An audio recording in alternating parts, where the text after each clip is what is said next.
Merci Laura, merci. Alors effectivement l'autodétermination, alors vous avez entendu des termes un peu bizarres, quelle est cette langue, le Kiswahili.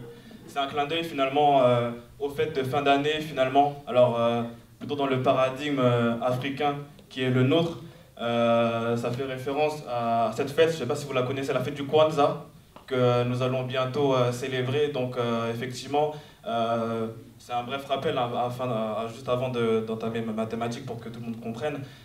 Effectivement, le Kwanzaa qui est une fête de Noël à l'africaine finalement, où les valeurs et les principes fondamentaux de notre paradigme africain sont célébrés. Et donc j'en ai choisi trois pour un peu définir ce qu'est pour moi le panafricanisme. Donc le premier terme c'est Kunjishakulia qui est l'autodétermination. Donc comme Laura l'a dit, et ensuite qui est un principe fondamental que comme Katambara l'a rappelé, hein, c'est la pierre angulaire, ce pourquoi nous sommes réunis, en tout cas je pense, la plupart d'entre nous, à l'exception peut-être des renseignements généraux que je salue, qui sont peut-être dans la salle, mais c'est ce pourquoi nous sommes présents dans la salle d'autodétermination. Ensuite, il n'y a pas d'autodétermination sans travail collaboratif. C'est pour ça que vient effectivement Ujima, qui est le travail collaboratif, et in fine, Ujama, qui est l'économie circulaire, l'économie coopérative, qui est indispensable parce qu'il n'y a pas de pouvoir politique sans pouvoir économique.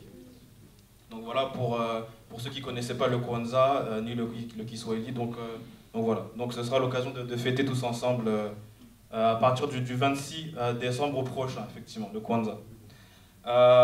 Merci beaucoup pour ces précédentes allocutions et interventions d'une extrême qualité.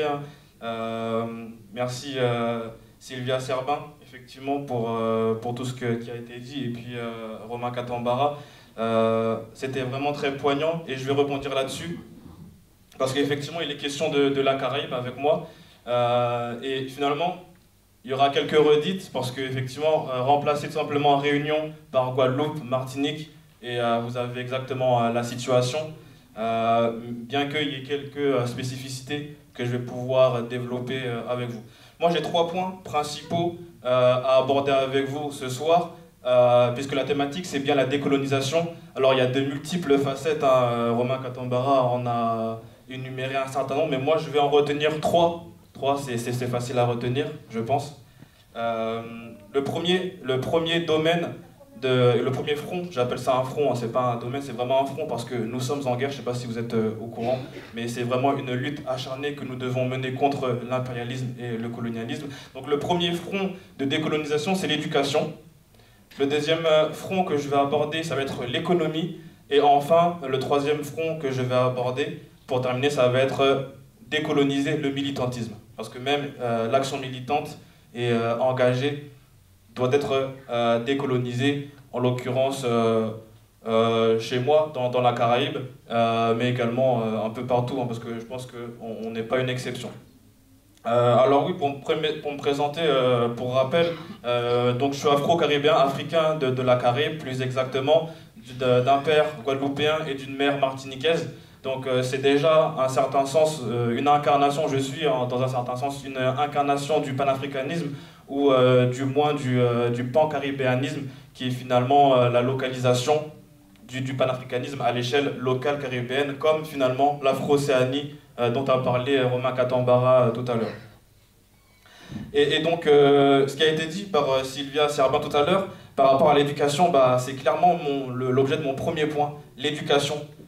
Sylvia Serbin a rappelé en l'occurrence les femmes sont occultées des programmes scolaires chez nous dans la Caraïbe, et c'est une marque de colonisation, et c'est pas anodin, parce que comme Marcus Garvey le disait, si on contrôle l'éducation d'un peuple, eh ben on le contrôle tout entier.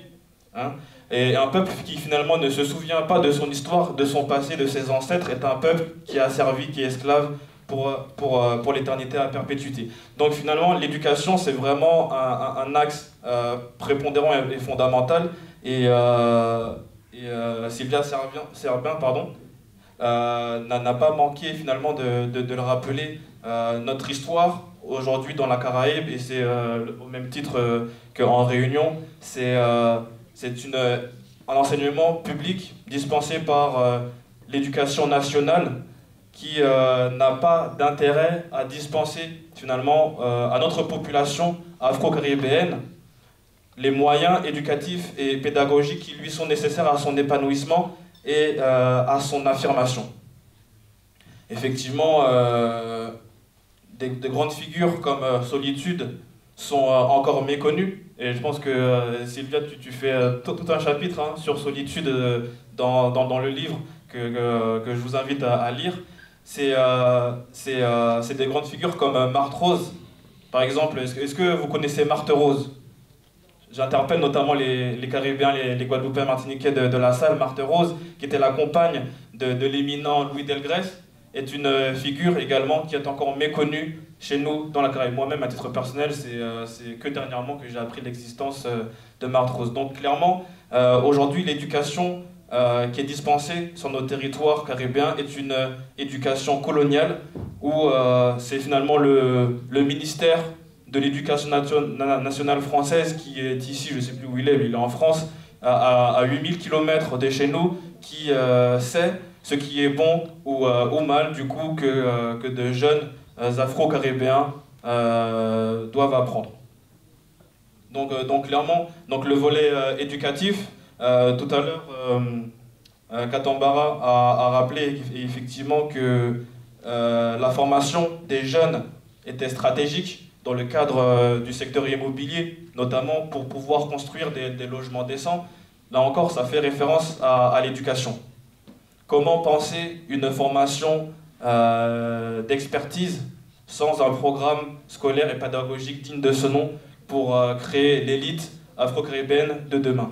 Aujourd'hui, clairement, l'État est défaillant à cet égard-là et est clairement le témoin du coup de l'emprise coloniale qui sévit encore sur nos territoires.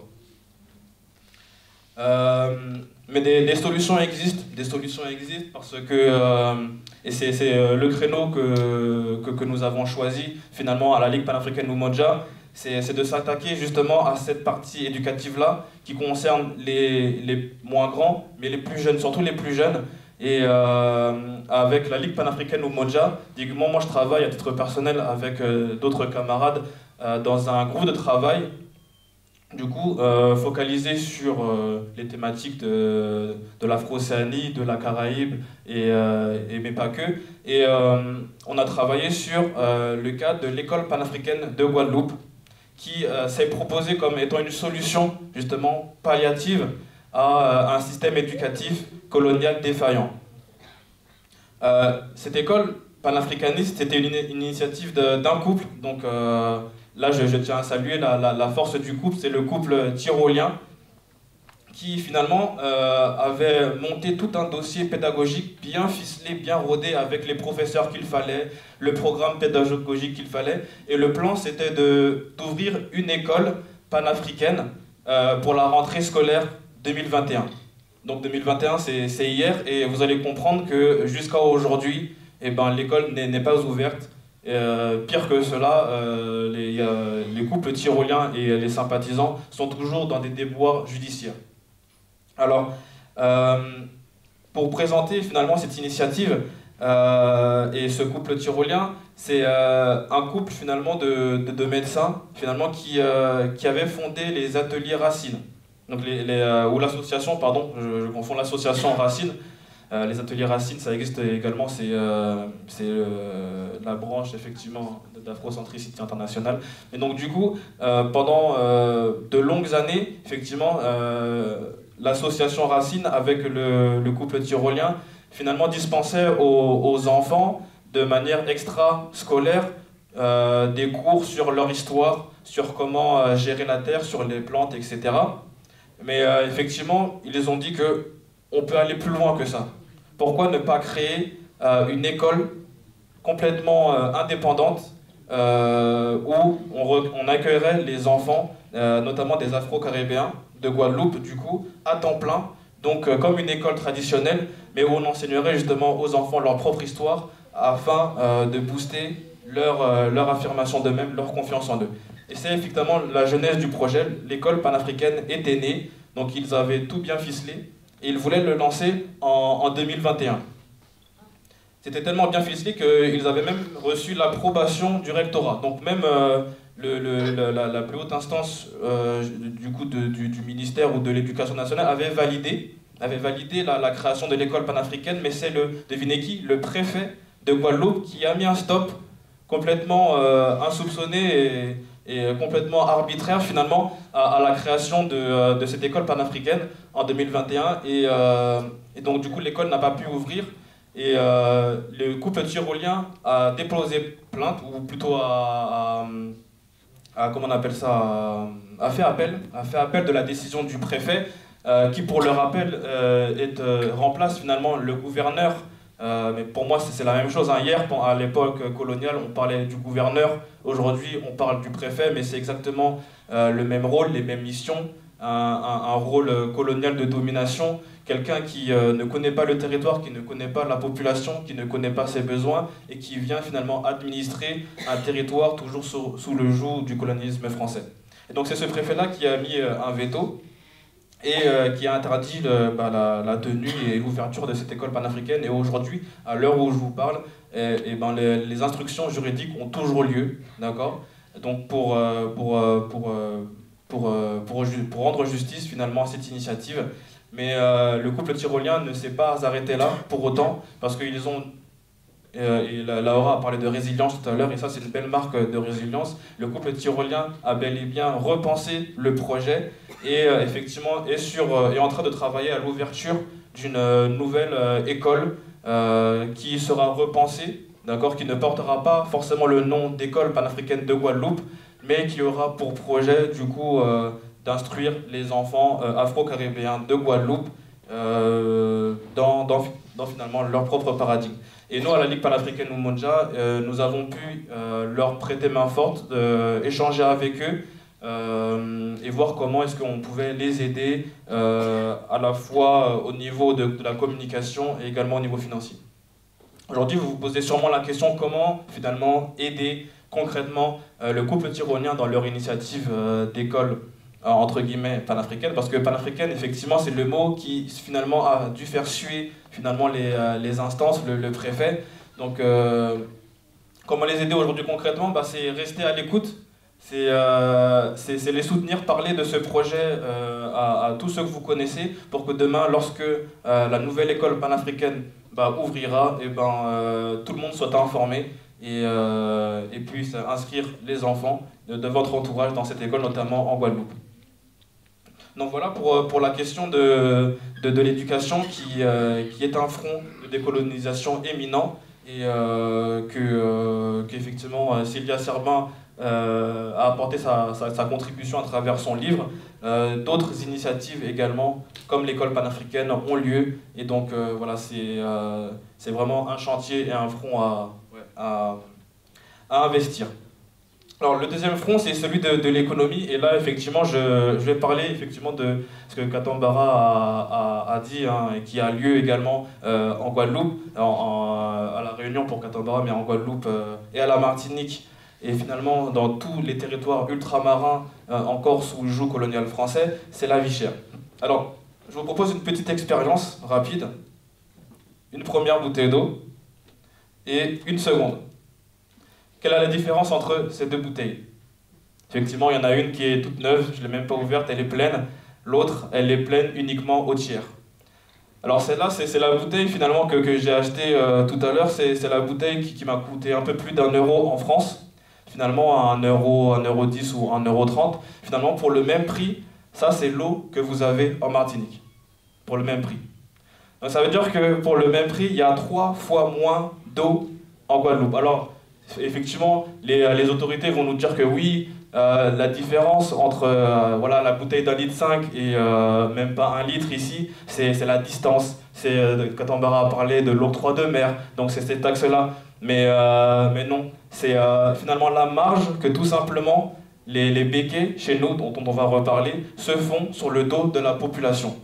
Parce qu'effectivement, à distance égale, d'accord, on va prendre les territoires même américains ou bien sud-américains, à distance égale, donc finalement le coût de transport serait égal, mais on aurait plus d'eau finalement, on ne retrouve pas le même écart. témoin finalement du mépris, de l'humiliation que subissent nos populations dans les territoires d'outre-mer. Je ne sais pas qui accepterait pour le même prix, dans un même pays, d'accord, avoir aussi peu d'eau ou avoir une eau aussi chère dans un territoire. C'est inadmissible. Et c'est contre cela que finalement le groupe du RPRAC s'est insurgé et a mobilisé la population dès le 1er septembre dernier, à la suite d'un ultimatum que les RPRAC et ses sympathisants ont fait du coup aux autorités françaises. Et donc du coup, moi j'y étais à titre personnel et effectivement on voit la répression coloniale qui s'exerce sur nos territoires, quelque chose que j'ai jamais vu. Moi je suis accoutumé à habituer des manifestations ici, mais j'ai été au pays l'été dernier et la manifestation avait eu lieu, été donnée pour 7 heures et dès 6 heures je m'étais dit je vais arriver tôt, il n'y aura personne. Il y avait des wagons et des wagons de CRS déjà postés. J'ai jamais vu ça. Et effectivement, et c'est là toute la dimension ethnique et raciale, hein, que vous vous en doutez, la plupart des forces de l'ordre chez nous, ce sont des Européens qui ils sont là pour une durée déterminée de 3 à 4 mois, ils font leur boulot, une fois qu'ils sont éreintés du territoire, parce que chez nous c'est violent, ben, ils retournent chez eux auprès de leur famille. Donc ce sont clairement des forces du désordre qui sont dépêchées chez nous lorsqu'effectivement les nègres commencent à être un petit peu trop virulents. Donc c'est ce que j'ai constaté sur place et c'est depuis septembre dernier que cela dure. Le RPRAC, c'est un mouvement qui a ses avantages, ses inconvénients, c'est des sympathisants, des détracteurs, mais néanmoins c'est aujourd'hui un groupe qui mobilise la population, qui répond finalement à cette velléité du peuple à disposer de lui-même avec des revendications qui sont relativement claires pour certains, un petit peu moins claires pour d'autres, mais c'est ce qui fait bouger finalement la population afro-caribéenne. Parce que chez nous, comme à La Réunion, je sais pas, on me fait signe effectivement, comme à La Réunion finalement on est face à une population extrêmement métissée avec un brassage ethnique et démographique qui évolue et qui empêche finalement la cohésion et la mobilisation politique de la population. Donc il faut faire avec, il faut composer, il faut trouver des stratagèmes. Alors le stratagème qui marche, c'est la vie chère, ça marche à tout le monde. C'est pourquoi septembre? Parce que c'était la rentrée scolaire à une période où les parents caribéens de Guadeloupe, de Martinique, de Guyane et même de La Réunion ne pouvaient pas se procurer les fournitures scolaires pour leurs enfants, à tel point les coûts étaient exorbitants. Et donc c'est sur ce créneau que finalement notre population afro-caribéenne, mais caribéenne dans sa globalité, s'est mobilisée. Et donc le RPRAC aujourd'hui est clairement un mouvement anticapitaliste, clairement, parce que on s'insurge contre les béquets. Donc les béquets, tout à l'heure Katambara a évoqué Bernard Ayot, effectivement, qui est l'une des plus grandes fortunes françaises, qui hérite directement de la traite esclavagiste, puisque Bernard Ayot et tout simplement et les béquets dans leur ensemble, hein, ce sont les descendants des esclavagistes qui se sont enrichis sur notre dos, le dos de nos ancêtres finalement, et qui ont été même indemnisés. Donc voilà sur le volet du front économique. Pour finir néanmoins sur le front économique, hein, la population est responsable.